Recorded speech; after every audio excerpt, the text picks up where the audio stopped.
Oh bah alors à présent on va aller au cœur d'un robot et en particulier du robot Anatis de Carré. Bonjour Laurent Guilloton. Bonjour.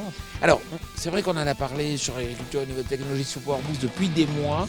Là on va essayer d'aller au cœur du robot. On va essayer de comprendre un peu les différentes étapes par exemple de mise au point de ce prototype. Aujourd'hui vous en êtes où?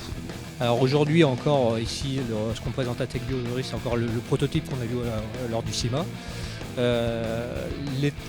L'objectif c'est de rendre le robot autonome dans ses déplacements et dans différentes configurations. C'est-à-dire qu'ici on est dans une culture de plein champ, mais il faut aussi qu'on travaille sur les cultures sous serre, etc. Donc il y a beaucoup de configurations différentes. Et l'objectif premier, c'est d'abord de travailler sur le robot, sur son autonomie, à se déplacer, à se mouvoir librement et à retrouver les planches de culture. Alors étape numéro 1, effectivement, c'est faire que le robot soit capable de travailler correctement dans son espace. Et pour ça, il faut des roues, il faut des systèmes qui permettent la motricité, mais il faut surtout une caméra qui va permettre de lui dire « Attention, je suis bien positionné ou pas ?» Effectivement, donc c'est pour ça que le robot est équipé de 2 caméras. Il y en a une première positionnée à l'avant du robot qui va servir à visualiser son environnement, c'est-à-dire à se déplacer dans les planches, à faire ses demi-tours en bout de parcelle, etc. Et une deuxième caméra qui est positionnée ici, qui elle précisément va piloter l'outil qui est à l'arrière, c'est-à-dire qu'elle va détecter vraiment les plans de culture et déplacer l'outil latéralement pour avoir une précision de travail. Alors vous ne faites pas confiance au GPS, la caméra c'est beaucoup plus réactif que le GPS. Alors c'est plus réactif et en fait l'avantage de la caméra c'est qu'elle visualise une réalité alors que le GPS se base sur une théorie de positionnement et d'autre part vu que la vitesse du robot est de environ 4 km/h, le GPS n'est pas assez pointu à ce niveau-là. Même s'il y a des signaux aujourd'hui qui vont en RTK par exemple de plus en plus rapidement, il y a quand même un temps de décalage aujourd'hui qui est vraiment pénalisant.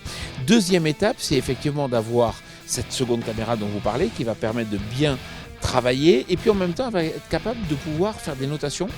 Effectivement, donc cette caméra à la fois va servir à avoir précisément à guider précisément la position de l'outil qui va travailler mécaniquement derrière, mais aussi ça va être la caméra qui va nous servir à acquérir des données, c'est-à-dire par exemple faire du comptage de plans, faire de la détection de maladies, etc.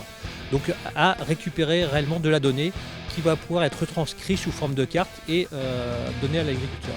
Donc ça c'est la troisième étape, c'est le transfert de data. Comment se fait ce transfert de data par voie hertzienne? Alors effectivement, toutes ces données sont transférées sur un serveur. Ces données sont traitées et retranscrites vraiment sous forme de carte lisible pour l'agriculteur et facilement compréhensible.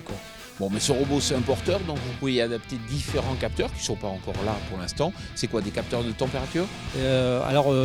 Les capteurs existent sur le marché, donc c'est des solutions simples qui existent. Donc on va pouvoir par exemple prendre l'hydrométrie du sol, la température de l'air, des choses comme ça. Même en profondeur, c'est-à-dire qu'on peut avoir le capteur en surface et puis par un système laser être capable de mesurer en profondeur? Voilà, maintenant il y a des capteurs qui existent qui permettent de prendre la température du sol jusqu'à une dizaine de centimètres en profondeur. Alors on voit un peu les différents défis. Quand on regarde dessous, d'ailleurs, on voit pas énormément de choses, donc c'est vrai que c'est plutôt imposant, mais dans le fond, il y a surtout des batteries pour l'autonomie. Quel est le prochain verrou ou quelle est la prochaine étape que vous souhaitez franchir? La prochaine étape, c'est à long terme, viser la grande culture. Et actuellement, on est basé sur des surfaces inférieures ou égales à une dizaine d'hectares. Et pourquoi pas imaginer plus tard de s'attaquer à la grande culture avec éventuellement plusieurs robots dans les champs. Alors, vous allez dévoiler, ça on le sait, Agritechnica, une V2 de ce robot. Qu'est-ce qu'il va avoir de plus? Alors la V2 va apporter des choses au niveau mécanique pour avoir plus de précision, à travailler plus finement, c'est-à-dire dans la réaction des vérins, des choses comme ça, avec des moteurs aussi freinés.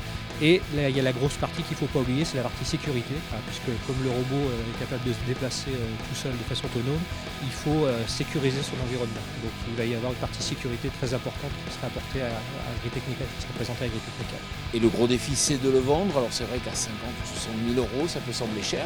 Qui peut acheter ce type de robot? Pas tellement, quand on voit les charges, les charges de personnel.